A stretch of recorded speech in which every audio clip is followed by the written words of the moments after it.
Medical కాలేజీల విషయంలో వైసీపీకి ఒక అతిపెద్ద అస్త్రం దొరికేసినట్టేనా? అలాగే మెడికల్ కాలేజీల విషయంలో ముందొక మాట, తర్వాత సర్ది చెప్పుకోవడానికి 10 మాటలు.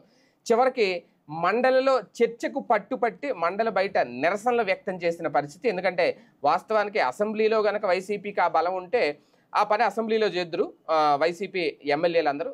ఉన్న ఎమ్మెల్యేలు ఎలాగా అసెంబ్లీకి వెళ్ళట్లేదు కాబట్టి వాళ్ళకి కాస్తో కోస్తో బలం ప్రస్తుతం అయితే మండలిలోనే ఎక్కువ ఉంది కాబట్టి ఈ అంశాన్ని అక్కడ చర్చించాలి, అక్కడ ప్రజల్లోకి తీసుకెళ్ళాలి అనే ఒక గట్టి ప్రయత్నం అయితే వైసీపీ చేస్తోంది. కానీ ఈ విషయంలో తెలుగుదేశం పార్టీ వరుస ఫెయిల్యూర్లను మూటగట్టుకుంటుందా? ఒకవేళ చర్చ కనుక జరిగితే అక్కడ అసెంబ్లీలో కానీ లేదంటే మండలిలో కానీ ప్రజల ముందు అబాస్ పాలవ్వాల్సి వస్తుందా? ఇప్పటికే 2 మహిళా మంత్రులు ఈ విషయంలో కాస్తంత అతి చేసి ఉన్న పరువు తీసుకున్నారు అనేది. ఎందుకంటే అక్కడ కాలేజీ లేదని ఇమీడియట్గా వాళ్ళు వైసీపీ వాళ్ళు అక్కడికి వెళ్ళారు, ఆ కాలేజీలు చూపించారు, దాని మీద సెల్ఫీ వీడియోలు సెల్ఫీ ఫోటోలు కూడా పెట్టారు.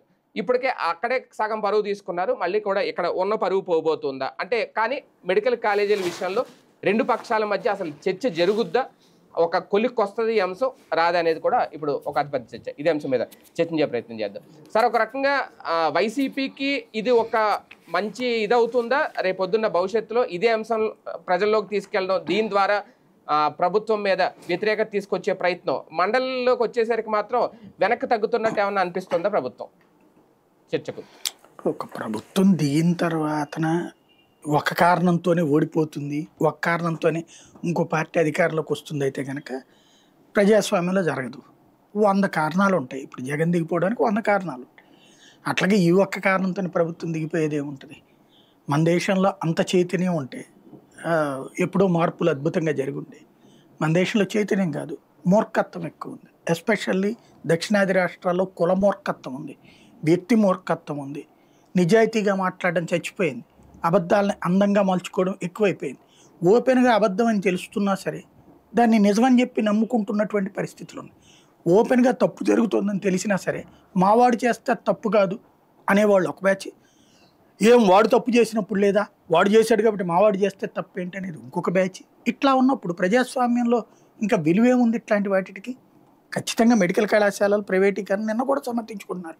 పీపీపీ అంటే ప్రైవేటీకరణ కాదు అని. మరి ఇంకేంటో కొన్ని అదేదో చెప్పండి. పీపీపీ అంటే ప్రైవేటీకరణ కాదు ఏంటది?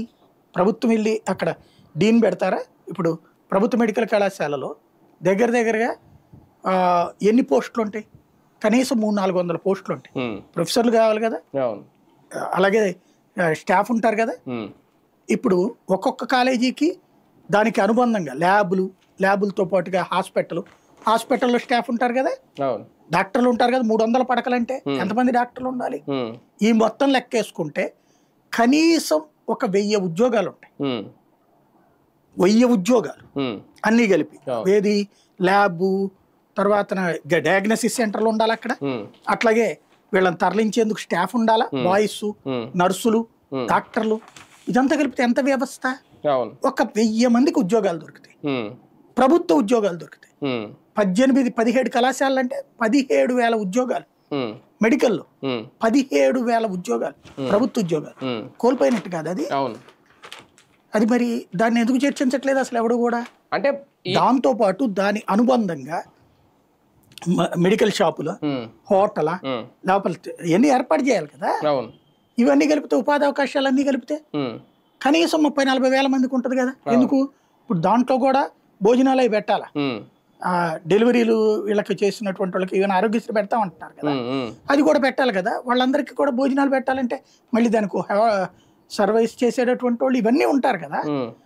ఓవరాల్గా 17 కళాశాలలో కలిపి ఒక 25,000 మందికి, ప్రత్యక్షంగా 17,000 మందికి, పరోక్షంగా ఇంకొక 7-8 మందికి, ఓ 25,000 మందికి ఉద్యోగం ఉపాధి లభించే ఒకటి తీసేసాం. నెంబర్ 1. రెండవది ఏం చెప్తున్నారు? ప్రభుత్వ హాస్పిటల్కి ఈ మాటలు మాట్లాడేవాడు ప్రభుత్వ హాస్పిటల్కి వెళ్తాడా అని. ఇప్పుడు కరెక్టే, ప్రభుత్వ హాస్పిటల్ మరి వెళ్తున్న వాళ్ళందరూ మనుషులు కదా. ఇది మాట్లాడుతున్నటువంటి వాడు చదువుకున్నాడు, నీలాంటోడో నాలాంటోడో మాట్లాడుతున్నాడు, కరెక్టే. మనం వెళ్ళొచ్చా వెళ్ళకపోవచ్చు అంటే, మొన్నటిసారి కరోనా వచ్చినప్పుడు యాడికి పోయాం? ప్రైవేట్ హాస్పిటల్కి పోయామా? ప్రైవేట్ హాస్పిటల్కి వెళ్తే దోచుకున్నారా, పెట్టారా ఎవడన్నా ఫుడ్, రాయించుకున్నారు. నేను చచ్చినా సరే ఈ హాస్పిటల్కి సంబంధం లేదే, రాయిపించుకుని 4 లక్షల నుంచి 10 లక్షల రూపాయలు తీసుకుని ప్రైవేట్ హాస్పిటల్లో చేర్చుకున్నారు. చచ్చిన శవాలకి దిక్కు లేదు, నార్మల్ డెత్ అని రాసి పంపించారు. ఎన్ని జరిగినాయి అట్లాంటి ప్రైవేట్ హాస్పిటల్స్లో? అదే ప్రభుత్వ హాస్పిటల్లో ఎంత బాధ్యతగా చూశారు, ప్రాణాలు కోల్పోయారు డాక్టర్లు. కానీ ఎవరు కూడా ప్రభుత్వ హాస్పిటల్లో చెయ్యమని చెప్పలేదే. ఎందుకు? కంపల్సరీ డ్యూటీ బౌండ్ అవుతారు, అలాగే మైండ్ అవుతారు. ఇంకొకటి, ప్రభుత్వ హాస్పిటల్కి రోజుకి వస్తున్న వాళ్ళందరూ మనుషులు కాదా, పేదలు కాదా? వాళ్ళందరూ ఎవరు? ఈవెన్ మధ్యతరగతికి కూడా సరిగ్గా నువ్వు వసతి కల్పిస్తే వీళ్ళు కూడా పోతారు అక్కడికి. ఇప్పుడున్న పరిస్థితుల్లో క్రమంగా ఫైనాన్షియల్ లాసెస్లోకి జనాలు వెళ్ళిపోతే గవర్నమెంట్ హాస్పిటలే లెక్క. ఇప్పుడు మనం ఏదో కొద్దిగా ఎక్కువ జీతాలు సంపాదిస్తున్నాం కాబట్టి ప్రైవేట్ హాస్పిటల్ దగ్గరికి వెళ్తున్నాం.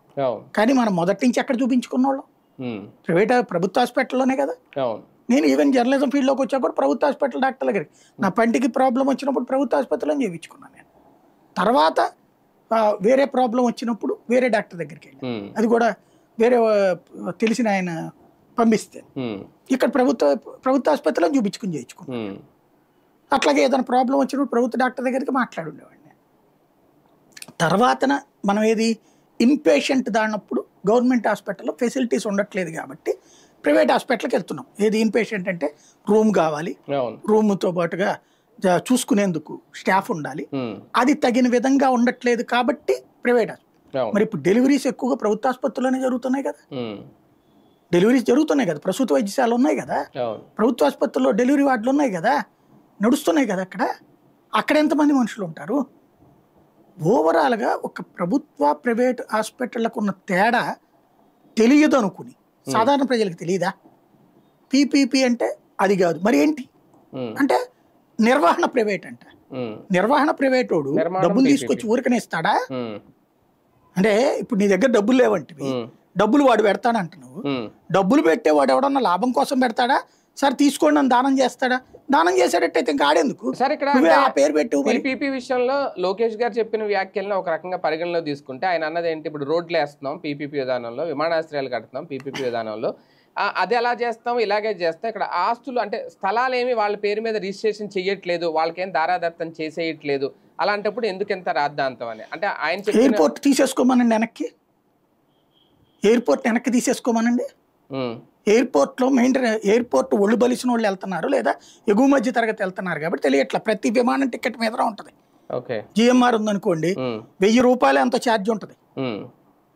ఆ డబ్బులు ఎవరి? నడుపుతున్నారు ప్రైవేట్, కరెక్టే.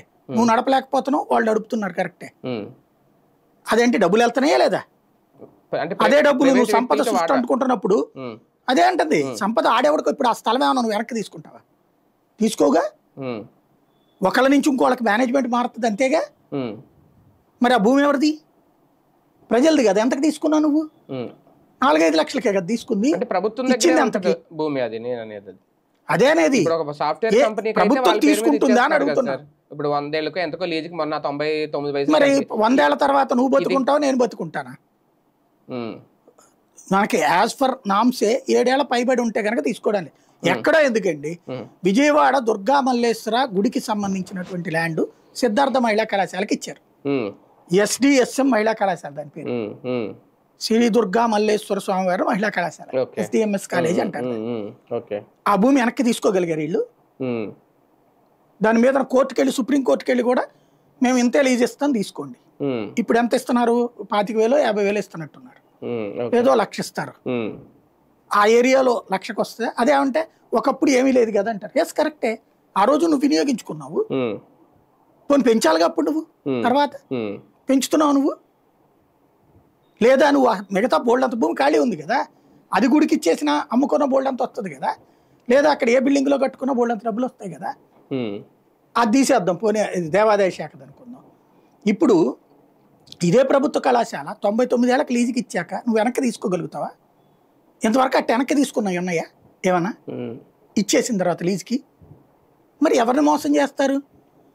ఒక 100 ఏళ్ల తర్వాతను 99 ఏళ్ల తర్వాతను వెనక్కి తీసుకుంటారు అనేటటువంటిదే ఒక పెద్ద డ్రామా. ప్రత్యక్షంగా చేతికి రాసియడం కాకుండా పరోక్షంగా ఈ మాట చెప్తున్నాం. ఇంకొకటి, ఒక ప్రైవేట్ మెడికల్ కళాశాల రూల్స్ చెప్పండి నాకు తెలియగలుగుతాను. ఓ ప్రైవేట్ కాలేజీ వాడే స్థలం కొనుక్కుంటాడా లేదా? అవును. వాడే బిల్డింగ్ కట్టుకుంటాడా లేదా? వాడే ల్యాబులు పెట్టుకుంటాడా లేదా, అవును. వాడే అసిస్టెంట్ ఏది ప్రొఫెసర్లను పెట్టుకుంటాడా లేదా, వాళ్ళని వాడే మెయింటెనెన్స్ అంతా చూసుకుంటాడా లేదా, అంతా చూసుకుని వాడు కాలేజీ నడుపుతున్నప్పుడు మరి ఇదెందుకు నువ్వు ఇస్తున్నావు వాళ్ళకి? ఇందులో సగమే పూర్తయింది, ఈ సగం వాడికి నువ్వు ఫ్రీగా ఇచ్చినట్టేగా. అవును. ఇదంతా ఫ్రీగా ఇస్తున్నట్టే కదా అడికి. ఎందుకు ఇస్తున్నావు నువ్వు ఇది? 800 కోట్ల రూపాయలు ఖర్చు ఇది. ప్లస్ ఇది ఆల్రెడీ కమర్షియల్గా వైబుల్ ల్యాండ్లోకి వచ్చేసింది. ఒక కాలేజీ పక్కన ఒక స్కూల్ పక్కన ల్యాండ్ అంటే ఆటోమేటిక్ రేట్ ఎక్కువ, వాళ్ళ కాలేజీ ల్యాండ్ అంటే కాస్ట్ పెరిగిపోయింది. వీళ్ళు తీసుకున్నప్పుడు 5 లక్షలకే తీసుకుని ఉండొచ్చు, అవి 15 లక్షలే ఇచ్చి ఉండొచ్చు, ఇవాళ 1-2 కోట్లు ఉంటుంది. నిజంగా అయితే కనుక ఏం చేయాలా గవర్నమెంట్? దాన్నే తాకట్టు పెట్టు ఆ కాలేజీకి. ఏ స్థలానికి ఏ కాలేజీకి ఆ కాలేజీకి స్థలాన్ని తాకట్టు పెట్టు, పెడితే డబ్బులు వస్తాయి లంసంగా. దాంతో ఆ కాలేజీ నిర్వహించు, ప్రారంభించు. నువ్వే పెట్టావు కదా 50% సీట్స్, ఇప్పుడు కూడా కంటిన్యూనే కదా జగన్ పెట్టింది జీవో. దాన్ని ఏమంటారు, సెల్ఫ్ ఫైనాన్స్ అని పెట్టారు. ఆ 50% సీట్లు తీసేస్తామని వచ్చావా లేదు నువ్వు ఎన్నికల్లో? యువగళం పాదయాత్ర గాని తర్వాత చంద్రబాబు గారిని చెప్పింది ఏంటది? సెల్ఫ్ ఫైనాన్స్ పేరుతో పేదలకు అందాల్సింది 15,000 రూపాయలకి ఫీజులకు అందాల్సినటువంటి సీట్లు దోచేస్తున్నారు వాళ్ళు అన్నా. తీసేస్తామన్నారా లేదా మీరు? మాట ఇచ్చారా లేదా? ఇప్పుడు అదే కొనసాగిస్తున్నాం ప్రైవేట్ వాడికి, ఇంకెందుకు మరి? అదే కొనసాగిస్తున్నప్పుడు ప్రభుత్వానికి తప్పెట్ అవుతుంది. ఇప్పుడు ప్రభుత్వమే నడుపుకోవచ్చు కదా. ఆఫ్టర్ ఆల్ 8,000 కోట్లు పెట్టలేదు ప్రభుత్వం. అమరావతి కూడా తీసేయండి, 8,000 కోట్ల ప్రభుత్వానికి లెక్క. ఒక కాలేజీకి 400 కోట్లు పెట్టలేదు ప్రజల కోసం. నీ అదేది దాని పేరేంటది, ఇప్పుడు ఆరోగ్యశ్రీ, అదే కాలేజీ హాస్పిటల్లో పెట్టించు, సగం తీసేసి ఇక్కడ పెట్టు. నువ్వే ఎదిరిస్తావు ప్రైవేట్ డాక్టర్లకి డబ్బులు, పైగా లాభం వస్తుంది. అలాగే దాన్ని నడపాలి అంటే సస్టైన్ చేయాలంటే డయాగ్నోసిస్ పెట్టించు నువ్వు. బయట ప్రైవేట్ హాస్పిటల్లో డయాగ్నోసిస్ ఎంత పడుతుంది? 1000 రూపాయలు జరుగుతుంది, నువ్వు 500కే పెట్టు. మామూలుగా గవర్నమెంట్ హాస్పిటల్ అయితే 100 అవుతుంది, నువ్వు 500 పెట్టు, ఆ 400 లాభం రూపాయి చేసుకో. ప్రైవేట్ హాస్పిటల్ ఎక్కడి నుంచి ఏమన్నా ఆకాశం నుంచి డబ్బులు తీసుకొచ్చి పోతున్నాడే, పబ్లిక్ కి విపరీతంగా దోస్తున్నాడు. ఇక్కడ నువ్వు దొయ్యొద్దు, చక్కగా అందుబాటులో ఉంచు సదుపాయం, మధ్య మార్గంగా చెయ్యి. మంచి చెయ్యాలి అన్నది మనసులో ఉండాలి. దోచిపెట్టాలి అనే ఆలోచనకి దబాయింపుతో కూడినటువంటి వివరణలు ఇస్తూ అర్థం పర్థం లేని Telugu to Telugu translation, English to English translation చెప్తే ఏమర్థం ఉంటుంది అందులో? అదే కదా. నిజాయితీగా మాట్లాడడానికి కనీసం ఇప్పటికైనా చదువుకున్న వాళ్ళు. నేను చెప్పేది గవర్నమెంట్ ఉద్యోగాలు కోల్పోవట్లేదా ఇక్కడ యువతరం? వీళ్ళందరూ గవర్నమెంట్ ఉద్యోగులు అయ్యేవాళ్ళు కదా. గవర్నమెంట్ డాక్టర్ అవకాశాలు కోల్పోయినట్టే కదా, గవర్నమెంట్ నర్సులు అవకాశాలు కోల్పోయినట్టే కదా. ప్రభుత్వ ఉద్యోగాలు ఎందుకు నువ్వు తీసుకెళ్లి ప్రైవేట్ వాడి చేతిలో పెడుతున్నావు? ప్రైవేట్ వాడు ఎంత ఇస్తాడు నీకు అక్కడ డబ్బులు? వాడు అంత సంపాదించుకుంటుంటేనే కదా నీకు అది తీసుకుంటానంటుంది. నేను అనేది ప్రైవేట్ మెడికల్ కళాశాలకు మొత్తం వాడే పెట్టుకుంటాడు కదా. మరి ప్రభుత్వం తీసుకెళ్లి ఆడికి ఎందుకు ఇస్తున్నావు నువ్వు ప్రైవేట్ వాడికి?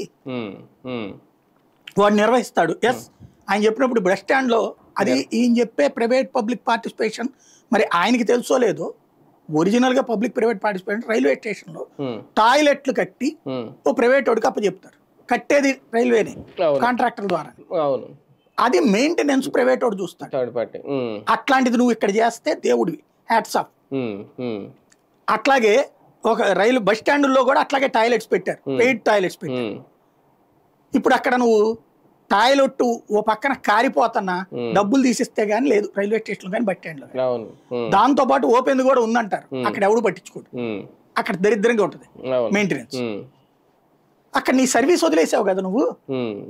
ఇవాళ నీ దగ్గర డబ్బులు లేకపోతే నువ్వు టాయిలెట్ కూడా వెళ్ళలేవు, ఉచ్చబోసుకోవడానికి కూడా కష్టం బాత్రూమ్ లో, ఇది బస్ స్టాండ్ లో రైల్వే స్టేషన్. కానీ ప్రజలు ఎందుకు ఆదరిస్తున్నారు నీకు? పట్టించుకోండి ఎందుకని, పోనీ శుభ్రంగా గడుగుతున్నారులే అని. అది నువ్వు చెప్పేటటువంటి సర్వీస్ ఒకవేళ చేయదలుచుకుంటే. కాలేజీ ప్రైవేట్ వాడికి మెయింటెనెన్స్ కి ఇచ్చావు, ఏది క్లీనింగ్ ఇచ్చాం, లేకపోతే హాస్టల్ ఇచ్చాం, ఇచ్చారంటే ఒక అర్థం ఉంది. కానీ ఇక్కడ నువ్వు ఇచ్చేస్తుంది టోటల్ తలగా ఇచ్చేస్తున్నావు. ఓన్లీ రేపొద్దున నిర్వహణ ఒకటే వీళ్ళు చేస్తారంటున్నారు. ఏం చేస్తారు నిర్వహణ? అది తెలియగడుగుతా.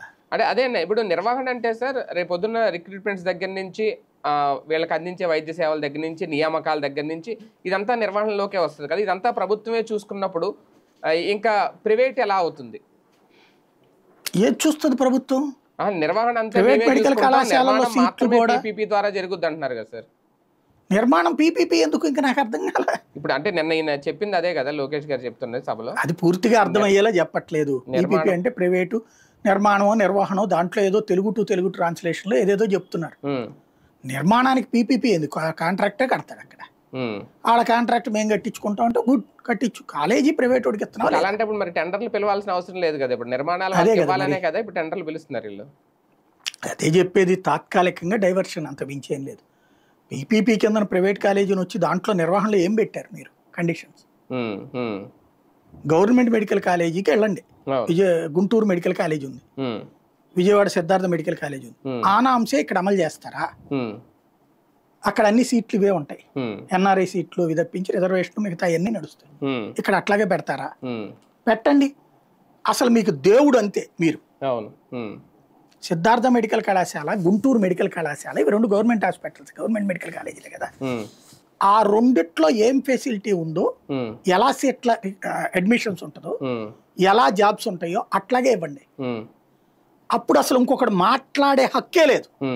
నేనే తిడతా, సిగ్గుండాలరా నీకని, నేనే మాట్లాడతా వాడికి తప్పని. అది చెయ్యండి మీరు. గుంటూరు మెడికల్ కళాశాల ఏదైతే ప్రభుత్వ మెడికల్ కళాశాల ఉందో సేమ్ టు సేమ్ ఫీజు పెంచారు, same to same recruitment government చేద్దని చెప్పండి మీరు.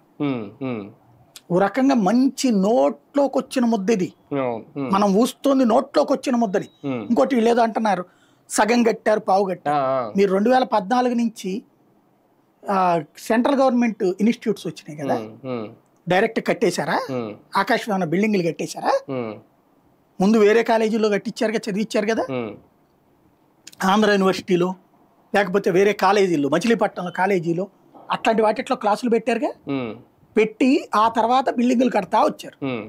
10 ఏళ్లకైనాయి. జగన్ వచ్చాక అయినాయి ఉన్నాయి, చంద్రబాబు ఉన్నప్పుడు 1, 2 అయినాయి. అప్పుడే కదా చంద్రబాబు మాకు సరిగా ఒకటి కూడా కాలేదన్నే కదా ఆయన తిట్టిపోచింది.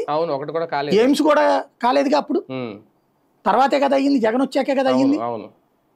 జగన్ అనేవాడికి ఉన్న ఏకైక జబ్బు ఏంటంటే ఆ ఇనాగరేషన్ లో కూడా పోయేవాడు కదా. ఎక్కడ 5 మెడికల్ కళాశాలది ఆయన వెళ్ళినటువంటి విజువల్ ఉందని చూడండి ఎవడన్నా. ఆఫీసులో కూర్చుని బట్టలు నొక్కాడు, తెలియలేకపోవడానికి కారణం అదే చెప్పేది. అదే చంద్రబాబు అంటే ప్రతి మెడికల్ కాలేజ్ దగ్గరికి వెళ్ళి పూజ చేసి ఉండేవాడు. ఇప్పుడు పింఛన్లు ఇస్తుంటేనే నెల నెల వెళ్తున్నారు బాబు గారు, నేరుగా వెళ్ళి ఇచ్చేస్తున్నారు. ఆయన గదిలో కూర్చుని నాశనం చేసుకున్నాడు జగన్. ఏది రాజపాలకుల్లాగా ఫీల్ అయ్యాడు. వీళ్ళు ప్రతిదీ జనంలోకి తిరిగి తాము ఓన్ చేసుకుంటున్నారు, అంతే సింపుల్. ఇక్కడ మెయిన్ పాయింట్ అలా ఏంటి, నేను అడుగుతున్నది బిల్డింగులు అప్పుడు ఇవాళకి పూర్తయినాయా అన్ని సెంట్రల్ గవర్నమెంట్ ఇన్స్టిట్యూట్స్? ఇంకా కడుతున్నారుగా తిరుపతి దగ్గరది, అన్ని పూర్తవలేదు.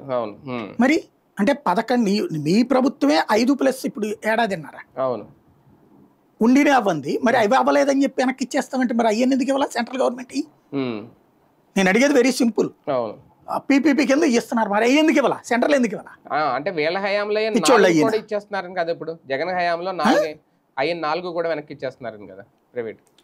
అసలు ఇంకా అది చేస్తే నీచత్వంలోకెల్లా నీచత్వం.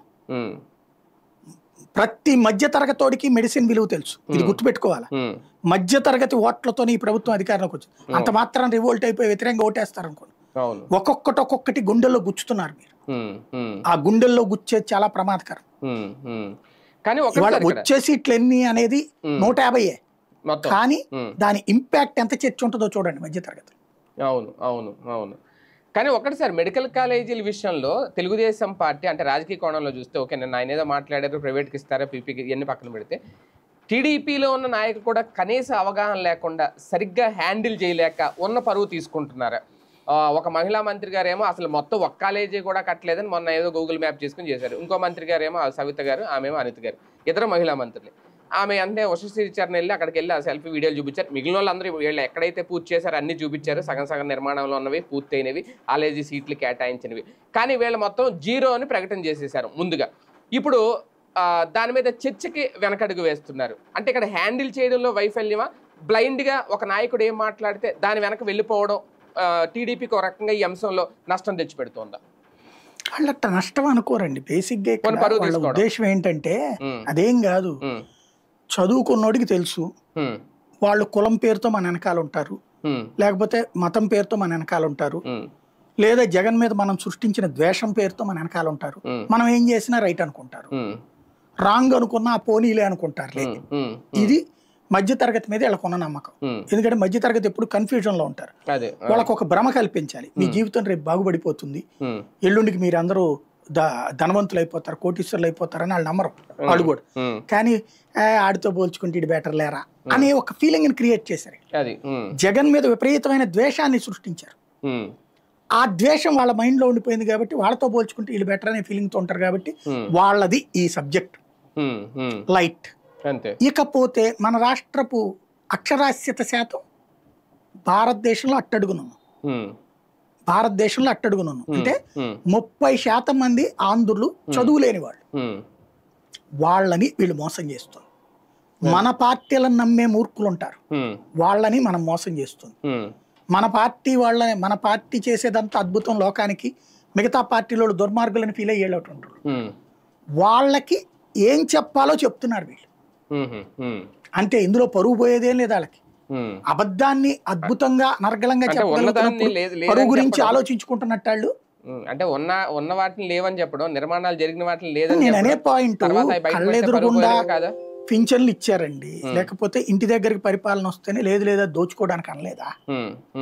ఏముంది ఇక్కడ? పబ్లిక్ ని మనం ఇప్పుడు నువ్వు వీరు భోజనం చేస్తున్నారు, చెయ్యి ఇదేం భోజనం అంటే నోటి దగ్గర మనం ముద్ద పెట్టుకోబోతున్నాం, చెయ్యి ఏం తిండిరా అది, ఆడెవడో ఊసాడరా నీకు తెలియదు అంటే మనకి తిండి ముద్ద లోపలికి వెళ్తుందా? అదే కదా. ఇది వీళ్ళు చేసే పని. ఎదుటి వాడి మీద అట్లాంటిది ఒక అసహ్యాన్ని పుట్టిస్తారు. అదే మీరు కష్టపడి సంపాదిస్తున్నారు. నేను గనక వాడు వస్తున్నప్పుడు ఇందాక వర్షం వస్తుంటే నేను ఆపాను రాబా, ఆపిన తర్వాత ఆ బియ్యం నీ దగ్గరికి తెచ్చుకోగలిగావు, లేకపోతే నువ్వు ఏడన్నా వండుకోగలుగుతావు చెప్పు అన్నాడు అనుకోండి. కరెక్టేనేమో, మనం చూడలేదు కదా, మన వెనకాల వర్షం పడిందేమో. ఇది ఒక విచిత్రమైనటువంటి భావజాలపు వ్యాప్తి. అంటే ప్రజల్ని హిప్నాటిజం కూడా కాదండి నాకు. అంటే మనుషుల్లో మనలోనే ఒక తప్పుని అబ్జార్బ్ చేసుకునే గుణం వచ్చేసింది, యాక్సెప్టెన్సీ గుణం వచ్చేసింది. అది ప్రతి ఒక్కళ్ళు కూడా తమ తప్పుని ఎప్పుడైతే కవర్ చేసుకుంటున్నారో దాన్ని ఇక్కడ పొలిటీషియన్స్ అడ్వాంటేజ్ తీసుకుంటున్నారు. ఇక్కడ ఇదివరకటి రోజుల్లో ఒక అబద్ధం మాట్లాడాలంటే అసెంబ్లీలో విపరీతమైన ఫీలింగ్ ఉండేది, దాని మీద రచ్చ నడిచేది. సభా హక్కుల ఉల్లంఘన, క్షమాపణలు ఎన్నో చూశా నేను. ఇవాళ రోజున అసెంబ్లీ వేదికగా అబద్ధాలు మాట్లాడేసుకుంటున్నారు అందరూ. అప్పుడైనా ఇప్పుడైనా సరే, జగన్ అయినా ఇవాళ రోజున వీళ్ళైనా సరే, వాళ్ళ ప్రభుత్వం అయినా వీళ్ళ ప్రభుత్వం అయినా, సో అసెంబ్లీ వేదికగా వన్ సైడెడ్ వెర్షన్ నడుస్తుంది. రియల్ డెమోక్రసీ చచ్చిపోయింది. ఇప్పుడు ఇంకా అట్లాంటప్పుడు ఇంకోటి అసలు చర్చను అడగడం ఎట్లా? ఈవెన్ వీళ్ళు కూడా మెడికల్ కాలేజీలు మాట్లాడుతున్నారు కానీ ఉద్యోగాలు ఎన్ని కోల్పోతున్నారు పబ్లిక్. ఇంకొకటి మొన్న ఒక పేరెంట్స్ అసోసియేషన్ ఆయన మన దాంట్లోనే ఇంటర్వ్యూ ఇచ్చారు. వీళ్ళు అసలు కొంచెం బుర్ర పెట్టుకుని ఆలోచించాల్సింది ఏంటంటే, ఇది ఈ పబ్లిక్ ఎలాంటి ఉపయోగం చూడండి. రోజుకి ఒక విజయవాడ, ఇదే మన గుంటూరు విజయవాడ హాస్పిటల్లో ఓపీ 2,500 మంది చేయించుకుంటారు. ఓపీ 2,500 నుంచి 3,000 మంది. వీళ్ళకి ప్రైవేట్ హాస్పిటల్లో ఎంత పడుతుందండి? మినిమం 500 రూపాయలు ఓపీ ఫీజు ఉంటుంది. ఈ 500 3,000 మందికి అంటే రోజుకి ఎంత వచ్చిందండి? దగ్గర 1,50,000 వచ్చిందా? ఇంత డబ్బులు ఆ పేదలకి మిగిలినట్టే కదా. ప్రభుత్వ ఆసుపత్రి ఉంటే రోజుకి 1,50,000 అంటే నెలకి ఎంత మిగిలినట్టు? 45 లక్షలు, 4.5 కోట్ల రూపాయలు. 45 లక్షలు అంతే కదా. 1,50,000 అంటే 45 లక్షల రూపాయలు. 45 లక్షల రూపాయలు మిగులుతుంది అక్కడ. ఏడాదికి ఎంత వచ్చేసింది అక్కడ? ఈ లెక్కన 17 కళాశాలల్లో ఎంత మిగిలినట్టు? ఇది ఆ పేదలకు మనం ఇచ్చే సంపదే కదా. అంతే కదా. అలాగే ప్రైవేట్ హాస్పిటల్కి వెళ్ళినప్పుడు 100 డయాగ్నోసిస్లు చేస్తాడు. మినిమం ఒక జ్వరానికి ఫైనల్ ట్రీట్మెంట్ 5,000 తక్కువ అట్లా. టైఫాయిడ్ లాంటిది 10-15,000 తీసుకుంటున్నారు. అదే గవర్నమెంట్ హాస్పిటల్లో అంత అవ్వదు కదా. మందులు తక్కువే రాస్తారు కదా వాళ్ళు. అలాగే తగినటువంటి సూచనలు ఇస్తారు కదా. అంటే ఒక 10,000 నుంచి 25,000 రూపాయలు ప్రైవేట్ హాస్పిటల్ అయ్యే ఖర్చు ఒక పేదవాడికి 1,000కే అయిపోయింది అనుకోండి. మిగతాది ఆ పేదవాడికి మిగిలినట్టే కదా. ఈ డబ్బులు మనం ఇచ్చే సంపదే కదా వాళ్ళకి. అంతే కదా. ఎందుకు ఈ రూట్లో ఆలోచించట్లేదు? ఎంత లాభం ఆ కుటుంబానికి, పేదలకి? ఉమ్, రోజుకి 3,500 మంది లెక్కన వేసుకుంటారు. 2,000 వేసుకోండి ఉమ్, రోజుకి. ఉమ్, 17 రోజులు 3,44,000 మంది, అవును. 3,40,000 మంది. ఉమ్, అంతమందికి ఉపయోగపడుతుంది కదా. ఉమ్, ఏడాదికి ఎంతమందికి అవుతున్నట్టు అక్కడ? ఉమ్, వైద్యం అనేటటువంటిది ఒక ప్రభుత్వ కనీస ప్రాథమిక బాధ్యత. ఉమ్, దాని నుంచి తప్పుకున్నాం ఎప్పుడు. ఉమ్, దాన్ని మళ్ళీ దారిలోకి తెచ్చాడు రాజశేఖర రెడ్డి ఫీజు రియంబర్స్మెంట్, అదే ఆరోగ్యశ్రీ ద్వారా. ఉమ్, మళ్ళీ వైద్యం ప్రభుత్వ బాధ్యతను తీసుకున్నాడు. ఉమ్, ఇప్పుడు అది తీసుకెళ్ళాం, ఏదో కార్డు అంటున్నాం, రేపు పొద్దున్న కానీ తెలియదు అది భవిష్యత్తు. ఉమ్, ఈలోపు ఇది నీ చేతిలో ఉన్న వసతి కదా. అవును. ఉమ్, ఒక ప్రాంతంలో ఒక మెడికల్ కాలేజీ, ఒక హాస్పిటల్ వస్తే ఆ మెడికల్ కాలేజీలో ఉన్న స్టూడెంట్స్ చుట్టూ ఎంత బిజినెస్ నడుచుద్ది. మీకు విజయవాడలో నక్కల రోడ్డు ఉంది కదా, అవును. డాక్టర్లు ఉంటారు, మెడికల్ హాస్పిటల్స్ అన్నీ. అక్కడ ఎంతమంది బతుకుతున్నారు పక్కన పెట్టండి. ఉమ్, అక్కడే ఈ బ్యాంకింగ్ ఎగ్జామ్స్ పెడతారు. దానికోసం Coaching దాదాపుగా centers. ఒక 10,000 మంది కోచింగ్ తీసుకుంటారు. ఉమ్, ఉమ్, ఉమ్, వాళ్ళ వలన ఆ చుట్టుపక్కల ఒక్క బిల్డింగ్ ఖాళీ లేదండి. అబ్బా. ఉమ్, కనీసం ఒక 1000 బిల్డింగుల్లో అద్దెలుకుంటారు. ఉమ్, దానివల్ల వాళ్ళు టిఫిన్లు, భోజనాలు, వాళ్ళ బట్టలు, వాళ్ళ దాన్ని ఏమంటారు, బట్టలు ఉతికే వాళ్ళు, Laundry. వీళ్ళంతా కలిపితే ఉమ్, ఎంతమంది బతుకుతున్నారు అక్కడ? ఉపాధి చాలా మంది ఉపాధి. మెడికల్ కాలేజీల దగ్గర అంతే కదండి. అవును, అవును. ఉమ్, ఎంతమందికి ఇప్పుడు హైటెక్ సిటీలో అందరూ ఎట్ట బతుకుతున్నారు? అవును. ఉట్టి సాఫ్ట్వేర్ ఇంజనీర్ కాదు కదా, అతని మీద పడి ఎంతమంది బతుకుతున్నారు? ఉమ్, ఇదంతా అంతే కదా. అంతే కదా. ఒక వ్యవస్థని సృష్టిస్తున్నాం మనం. ఉమ్, ఆ వ్యవస్థని ఇప్పుడు కొలాప్స్ చేసి ప్రైవేట్ వాడి చేతికి పెట్టి వాడిని బతకరా అంటున్నాం మనం. ఉమ్, అది ఇక్కడ ఆలోచించాల్సింది. కానీ ఒకటి సార్, ఫైనల్గా ఎంతవరకు పబ్లిక్ కన్విన్స్ అవుతున్నారు మెడికల్ కాలేజీలకు సంబంధించి వైసీపీ చెప్పింది? పట్టనోడికి అసలు ఏం పట్టదు. కొంత అయినా అంటే పట్టినోడికి నేను చెప్తున్నది, ఎవడి పార్టీ వాదన వాడిలాగానే ఉంది తప్పించి, తటస్థులు మాత్రం తప్పని ఫీల్ అవుతున్నారు. తటస్థులు నో డౌట్ తప్పని ఫీల్ అవుతున్నారు. కానీ నేను చెప్పినట్టు వాళ్ళు ప్రభుత్వాన్ని మార్చేటటువంటి సీన్లో లేరు, అంతే. కాకపోతే అన్యాయం జరుగుతుంది రాష్ట్రానికి అనే ఫీలింగ్ అయినా కల్పించడంలో ఆ ఫీలింగ్, వాళ్ళ ఫీలింగ్ ని వీళ్ళు పట్టించుకునే రోజుల్లో లేరు కదా. నేను అంటోంది, ఉల్లి వాళ్ళ ఎవరో పెట్టారు, జనసేనకు సంబంధించిన ఒక అధికారి పేరు, తాడేపల్లిగూడెంలో ఉల్లిపాయలు తీసుకెళ్లి రోడ్డు పక్కన పోస్తున్నారు. ఎట్లాగా ఆ మూట తీసి పడేస్తుంటే కార్లల్లో వచ్చినోడు ఆగి ఆ రైతుని ఆపి అతనికి ఒక 500 ఇచ్చి అది తీసుకెళ్తుంటే హ్యాట్స్ ఆఫ్ చెప్పచ్చు. శుభ్రంగా పడేసింది తీసుకుని వెళ్తున్నాడు. ఆటోలో పట్టుకుపోతున్నారు, కార్లలో పట్టుకుపోతున్నారు, అంతే తప్పించి రైతుకి ఇక్కడ పోతున్నాడు అని ఎవడనుకోవట్లేదు. అంటే ఎవడి స్వార్థం వాడు చూసుకుంటున్నాడు. ఎప్పుడైతే ఎవడి స్వార్థం వాడు చూసుకున్నప్పుడు వీటి మీద ఎంత చర్చించి ఏంటి ప్రయోజనం అన్నదే మానసికంగా బాధేస్తుంది. అంతే కదా. రైట్. చూద్దాం. మొత్తానికి మెడికల్ కాలేజీల వ్యవహారం అయితే ఇప్పుడు చట్టసభల వరకు వచ్చింది. ఓకే, దీని మీద ఫైనల్గా చర్చించి ఏం జరుపుతారు, ఎలాంటి నిర్ణయం తీసుకుంటారు, ప్రజల్ని ఎవరు ఎలా కన్విన్స్ చేస్తారు అనేది. మెడికల్ కాలేజీని పీపీపీ విధానం ద్వారా ప్రైవేట్కి అప్పగించట్లేదు, ఎవరికి ఆస్తులు అయితే ఇచ్చేయట్లేదు అనేది లోకేష్ గారు ఇచ్చిన క్లారిటీ. కానీ నిజంగా ప్రభుత్వ కాలేజీలాగా వాటి పనితీరు, వాటి నిర్వహణ ఉంటుందా లేదా అనేది ఇంకా రేపు నిర్మాణాలు పూర్తయిన తర్వాత చూడాలి. ఇంకా ప్రజలు దీన్ని ఎలా తీసుకుంటారో, ఎలా రిసీవ్ చేసుకుంటారని ఇంకా ప్రజల ఇష్టం.